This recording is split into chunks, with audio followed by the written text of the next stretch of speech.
கோவை வேளாண்டிபாளையம் பகுதியில் உள்ள அருள்மிகு முத்துமாரியம்மன் கோவிலில் மகா கும்பாபிஷேகம் நடைபெற்றது. இதனைத் தொடர்ந்து கேப்டன் விஜயகாந்த் பூரண நலம் பெற வேண்டி சிறப்பு பூஜைகள் மற்றும் அன்னதானம் வழங்கப்பட்டது. தேமுதிக பகுதி செயலாளர் சிவராமன் தலைமையில் நடைபெற்ற இந்த நிகழ்ச்சியில் ஏராளமான பக்தர்கள், பொதுமக்கள், தேமுதிகவினர் கலந்து கொண்டனர்.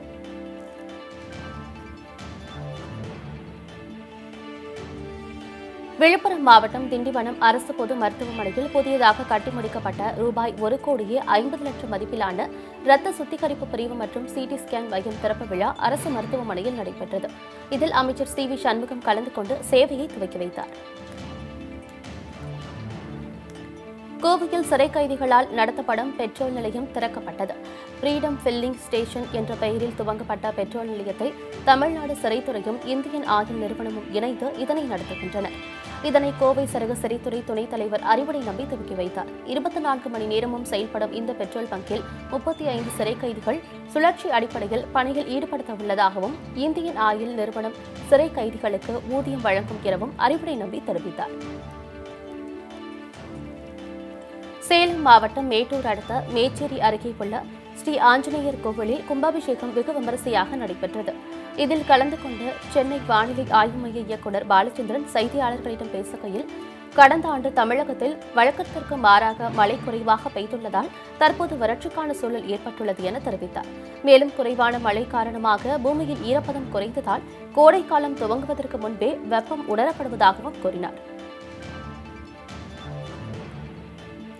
வாழை இலையின் தேவை அதிகரித்துள்ளதை அடுத்து தேனி மாவட்டத்தில் விவசாயிகள் அதிக அளவில் வாழை விவசாயத்தில் ஈடுபட்டுள்ளனர். தமிழகத்தில் பிளாஸ்டிக்கிற்கு தடை விதிக்கப்பட்டதை அடுத்து வாழை இலை பயன்பாடு அதிகரித்துள்ளது. இதனால் ஆண்டிப்பட்டி, பெரியகுளம் போன்ற பகுதிகளில் 2000க்கும் மேற்பட்ட ஏக்கரில் வாழை பயிரிடப்பட்டுள்ளது.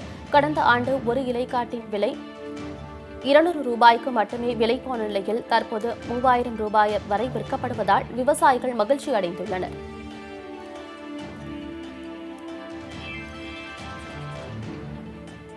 வேலூர் மாவட்டம் குடியாத்தம் அடுத்த நடுப்பேட்டையில் உள்ள ஸ்ரீ வாசவி கன்யாகா பரமேஸ்வரி அம்மன் கோவிலில் கும்பாபிஷேகம் நடைபெற்றது. சுமார் 101 ஆண்டுகள் பழமை வாய்ந்த இக்கோவிலில் 12 ஆண்டுகளுக்கு பிறகு இந்த விழா நடைபெற்றது. இதனையொட்டி சிறப்பு யாகங்களும் பூஜைகளும் நடைபெற்றன. இந்த நிகழ்ச்சியில் கலந்து கொண்ட ஏராளமான பக்தர்களுக்கு பூஜை பொருட்களும் அன்னதானமும் வழங்கப்பட்டது. புதுக்கோட்டை மாவட்டம் அறந்தாங்கி அருகே அரசு பள்ளிக்கு கிராம மக்கள் இணைந்து கல்வீச்சீர் வழங்கினர். கருங்குழிக்கோட்டில் உள்ள ஊராட்சி நடுநிலைப் பள்ளிக்கு இருக்கை உள்ளிட்ட பொருட்கள் தேவைப்பட்டன. இதனையடுத்து கிராம மக்கள் ஒன்று கூடி சுமார் 1,00,000 ரூபாய் மதிப்பிலான இருக்கைகள், பாத்திரங்கள், பிளாஸ்டிக் பொருட்களை ஊர்வலமாக எடுத்து சென்று பள்ளிக்கு சீர்வரிசையாக வழங்கினர். இதில் ஏராளமான பள்ளி மாணவ மாணவிகள், பெற்றோர் மற்றும் ஆசிரியர்கள் உள்ளிட்டோர் கலந்து கொண்டனர். வேலூர் மாவட்டம் குடியாத்தம் அடுத்த எர்த்தாங்கலில் உள்ள ஸ்ரீ சாமுண்டீஸ்வரி அம்மன் கோவிலின் திருவிழாவை முன்னிட்டு மாடுபிடும் விழா நடைபெற்றது. இதில் சுமார் 200க்கும் மேற்பட்ட காளைகள் களமிறக்கப்பட்டன. சீறி பாய்ந்த காளைகளை ஏராளமான மாடுபிடி வீரர்கள் அடக்க முற்பட்டனர். இதில் வெற்றி பெற்ற வீரர்களுக்கு 1,00,000 ரூபாய் ரொக்கப்பணமாக கொடுக்கப்பட்டது. மேலும் இப்போட்டியின் போது காளைகள் முட்டியதில் 10க்கும் மேற்பட்ட இளைஞர்களுக்கு காயம் ஏற்பட்டது.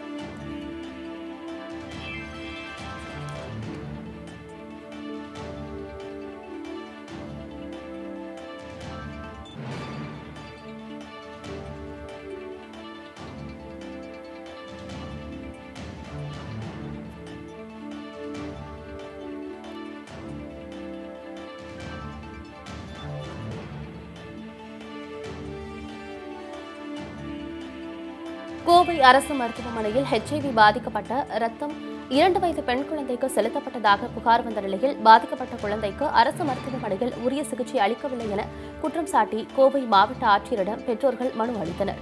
தங்கள் குழந்தைக்கு உரிய சிகிச்சை அளிக்க மாவட்ட ஆட்சியர் நடவடிக்கை எடுக்க வேண்டும் என்றும் அவர்கள் கேட்டுக் கொண்டனர்.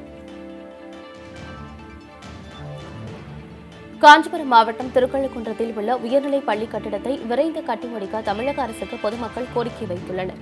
அங்குள்ள வீராபுரத்தில் இயங்கி வரும் அரசினர் உயர்நிலைப் பள்ளியில் சுற்றுவட்டார கிராமங்களைச் சேர்ந்த சுமார் 135 மாணவ மாணவிகள் பயின்று வருகின்றனர். இந்நிலையில் பள்ளியில் தேவைக்கேற்ப வகுப்பறை, கழிப்பறை, விளையாட்டு மைதானம் போன்றவை இல்லாததால் பொதுமக்களின் கோரிக்கையை ஏற்று பள்ளிக்கு அருகாமையில் புதிய கட்டிடம் கட்டும் பணி கடந்த ஆண்டு ஜூன் மாதம் தொடங்கப்பட்டது. ஆனால் கட்டிடத்திற்கான பணிகள் மந்தகதியில் நடைபெறுவதாக அப்பகுதி மக்கள் குற்றம் சாட்டியுள்ளனர். விழுப்புரம் மாவட்டம் திருக்கோவிலூரில் பிரபல வணிக நிறுவனத்தில் 2வது நாளாக வருமான வரித்துறை அதிரடி சோதனை மேற்கொண்டு வருகின்றனர். திருக்கோவிலூர் வடக்கு வீதியில் இயங்கி வரும் பிரபல வணிக நிறுவனமான ஷேகர் சூப்பர் ஸ்டோரில் வருமான வரித்துறை இணை ஆணையர் வீரமணி தலைமையில் சுமார் 10க்கும் மேற்பட்டோர் இந்த சோதனையில் ஈடுபட்டுள்ளனர். கடையில் உள்ள பொருட்களின் இருப்பு குறித்து தகவல்கள் சேகரிக்கப்பட்டு வருவதாக முதற்கட்ட தகவல் தெரிவிக்கப்பட்டது.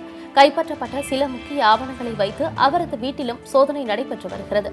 மேலும் அதே நிறுவனத்திற்கு தொடர்புடைய சில குடோன்கள் இருப்பதால் நாளையும் சோதனை தொடரும் என கூறப்பட்டுள்ளது.